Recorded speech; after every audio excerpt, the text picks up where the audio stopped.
നമസ്കാരം, കർമ്മ ന്യൂസിലേക്ക് സ്വാഗതം. മാസപ്പടി കേസിൽ എൻഫോഴ്സ്മെന്റ് ഡയറക്ടറേറ്റ് രജിസ്റ്റർ ചെയ്ത കേസിൽ പ്രതിപ്പട്ടിക തയ്യാറാക്കിയതായുള്ള സൂചനകൾ പുറത്തുവരികയാണ്.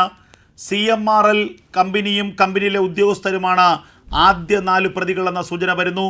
വീണ വിജയൻ്റെ, മുഖ്യമന്ത്രിയുടെ മകൾ വീണ വിജയൻ്റെ എക്സോലോജിക്കൽ സൊല്യൂഷൻസ് 5ാം പ്രതിയും വീണ വിജയൻ 6ാം പ്രതിയുമാണെന്ന വിവരങ്ങളാണ് ഇപ്പോൾ ഏറ്റവും ഒടുവിലായി പുറത്തേക്ക് വരുന്നത്. എൻഫോഴ്സ്മെന്റ് ഡയറക്ടറേറ്റ് പ്രതിപ്പട്ടിക തയ്യാറാക്കുകയും പ്രതിപ്പട്ടികയിലുള്ളവരെ ചോദ്യം ചെയ്ത് അറസ്റ്റ് രേഖപ്പെടുത്താനുള്ള നടപടികൾ ആരംഭിച്ചതുമായുള്ള വിവരങ്ങളാണ് ഇപ്പോൾ പുറത്തു വരുന്നത്.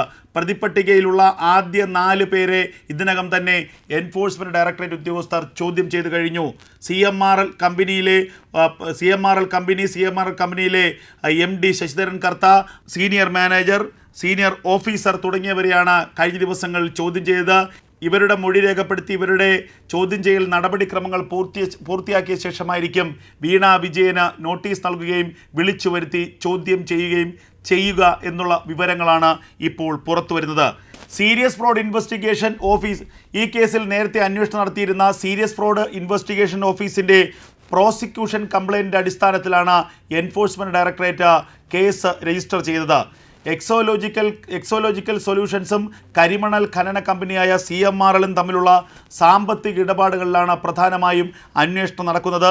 PC ജോർജിൻ്റെ മകൻ ഷോൺ ജോർജാണ് ഇത് സംബന്ധിച്ച പരാതിക്കാരൻ. എക്സോലോജിക്കിന് നൽകിയിട്ടുള്ള തുക സംബന്ധിച്ച് കൃത്യമായൊരു വിശദീകരണം ലഭിക്കാത്തതിനാൽ ഇതിനെ കള്ളപ്പണ ഇടപാടായിട്ടാണ് ഇപ്പോഴും എൻഫോഴ്സ്മെൻറ്റ് ഡയറക്ടറേറ്റ് കണക്കാക്കുന്നത്. ഈ കേസിൽ സംസ്ഥാന വ്യവസായ വകുപ്പ് ഡയറക്ടറേറ്റിലെ ഉദ്യോഗസ്ഥർ, രജിസ്ട്രാർ ഓഫ് കമ്പനീസ് ഉദ്യോഗസ്ഥർ എന്നിവരെ ചോദ്യം ചെയ്യാനും ED ആലോചിക്കുന്നുണ്ട്. അതേസമയം പ്രതികളാവാൻ സാധ്യതയുള്ളവർ അറസ്റ്റ് ഒഴിവാക്കാനുള്ള നീക്കം ആരംഭിച്ചു എന്നുള്ള വിവരങ്ങൾ പുറത്തു വരുന്നു. വിദഗ്ധമായ നിയമോപദേശമാണ് ഇവർ തേടിയിരിക്കുന്നത്. 1,72,00,000 രൂപയുടെ കൈമാറ്റം ഒരിക്കലും കള്ളപ്പണ ഇടപാടിൻ്റെ പരിധിയിൽ വരില്ലെന്നാണ് മുഖ്യമന്ത്രിയുടെ മകൾ വീണ വിജയൻ അടക്കമുള്ളവർക്ക് ലഭിച്ചിരിക്കുന്ന നിയമോപദേശമെന്നാണ് ഏറ്റവും പ്രധാനമായ വിവരം. PML ആക്ടിലെ ഷെഡ്യൂൾ കുറ്റകൃത്യങ്ങളിൽ ഇവ വരുന്നില്ല എന്നുള്ളതാണ് ഇവർക്ക് ലഭിച്ചിരിക്കുന്ന നിയമോപദേശം. കുറ്റകൃത്യത്തിൽ നിന്ന് കക്ഷികൾ എന്തെങ്കിലും സമ്പാദിച്ചതായി തെളിഞ്ഞാൽ മാത്രമേ കള്ളപ്പണം വെളുപ്പിക്കൽ നിരോധന നിയമത്തിൻ്റെ പരിധിയിൽ വരൂ. ഈ കേസിൽ അത്തരമൊരു സമ്പാദ്യമുണ്ടായതിൻ്റെ തെളിവുകളൊന്നും ലഭിക്കുന്നില്ല. 2 കമ്പനികൾ തമ്മിൽ നടന്ന ഇടപാട് കള്ളപ്പണ നിരോധന നിയമത്തിൻ്റെ പരിധിയിൽ വരില്ല എന്നുള്ളതാണ് വീണ വിജയൻ അടക്കം ലഭിച്ചിരിക്കുന്ന നിയമോപദേശം. അതേസമയം മാസപ്പടി കേസിൽ നടന്നത് കള്ളപ്പണ ഇടപാട് തന്നെയാണെന്ന് ഉറപ്പിക്കുകയാണ് എൻഫോഴ്സ്മെൻറ്റ് ഡയറക്ടറേറ്റ്. അതിൻ്റെ അടിസ്ഥാനത്തിൽ വീണ വിജയനെ ചോദ്യം ചെയ്യാനുള്ള എല്ലാ നടപടിക്രമങ്ങൾ പൂർത്തിയായി വരുന്നു എന്നുള്ളതാണ് എൻഫോഴ്സ്മെൻറ്റ് ഡയറക്ടറേറ്റിൽ നിന്ന് ലഭിക്കുന്ന വിവരം.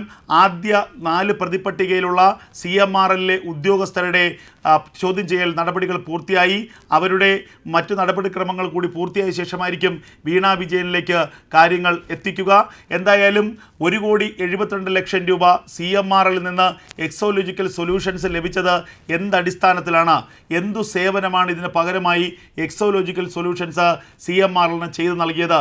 ഇത്തരം പ്രധാനപ്പെട്ട ചോദ്യങ്ങൾക്ക് ഇതുവരെ ഉത്തരം ലഭിച്ചിട്ടില്ല എന്നുള്ളതാണ് യാഥാർത്ഥ്യം. അതിനിടയിലാണ് കരിമണൽ ഇടപാട് സംബന്ധിച്ച് ഇതിനേക്കാൾ വലിയ സാമ്പത്തിക ഇടപാടുകൾ കൊച്ചി കേന്ദ്രീകരിച്ച് നടന്നിട്ടുണ്ട് എന്നുള്ള വിവരങ്ങൾ എൻഫോഴ്സ്മെൻറ്റ് ഡയറക്ടറേറ്റിന് ലഭിക്കുന്നത്. ആ അന്വേഷണം കൂടി ആ സംഭവങ്ങൾ കൂടി ഇപ്പോൾ നടക്കുന്ന അന്വേഷണത്തിൻ്റെ പരിധിയിലേക്ക് കൊണ്ടുവരാനാണ് EDയുടെ നീക്കം. ED നേരത്തെ ഹൈക്കോടതിയിൽ നൽകിയ റിപ്പോർട്ടിൽ വ്യക്തമാക്കുന്നുണ്ട് 125 കോടി രൂപയുടെ സാമ്പത്തിക ഇടപാടുകൾ കരിമണൽ ഖനനവുമായി ബന്ധപ്പെട്ട് കൊച്ചിയിൽ നടന്നിട്ടുണ്ട്.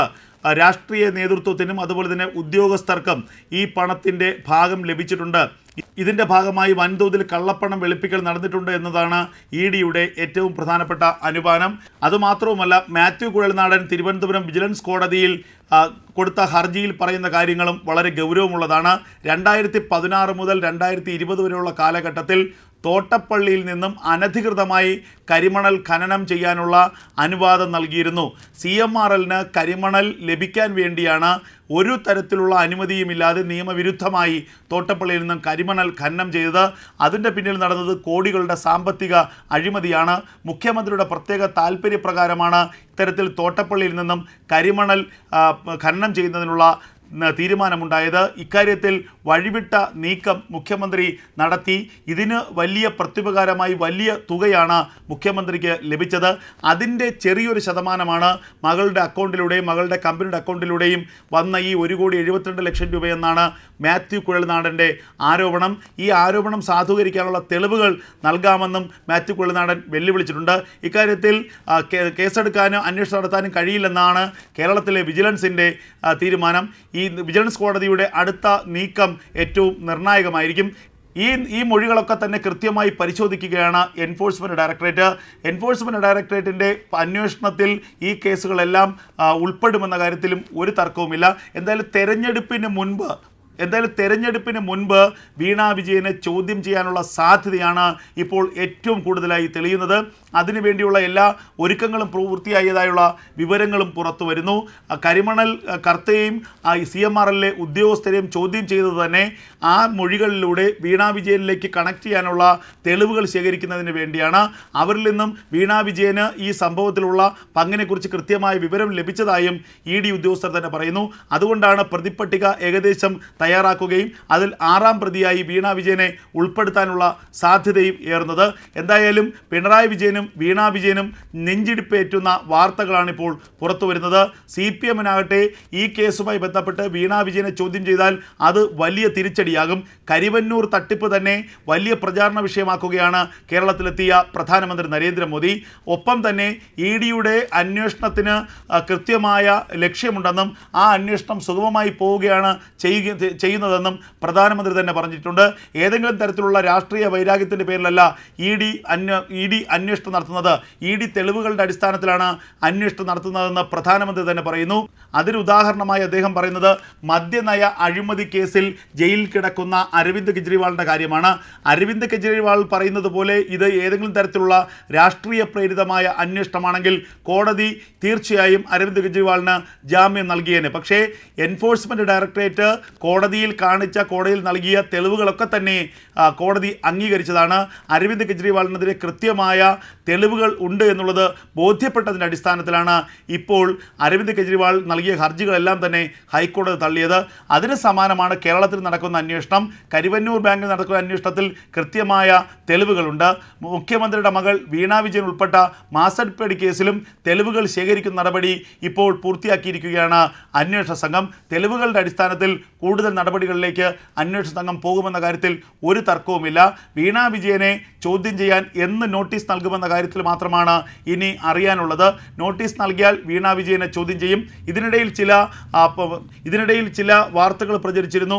വീണാ വിജയൻ 2 ആഴ്ചയ്ക്ക് മുൻപ് ചെന്നൈയിലെ ED ഓഫീസിലെത്തി മൊഴി നൽകിയിരുന്നു എന്ന്. ഇത്തരത്തിൽ ചില വാർത്തകൾ പ്രചരിപ്പിച്ചത് തമിഴ് മാധ്യമങ്ങളാണ്. എന്നാൽ ED ഉദ്യോഗസ്ഥർ ഇത് സ്ഥിരീകരിക്കുന്നില്ല. അതുകൊണ്ട് തന്നെ എത്രയും വേഗം വീണാ വിജയനെ കൊച്ചിയിലെ ED ഓഫീസിലേക്ക് വിളിച്ചു വരുത്തി ചോദ്യം ചെയ്യുക എന്ന നടപടിക്രമം പൂർത്തിയാക്കാനാണ് ഇപ്പോൾ EDയുടെ തീരുമാനം.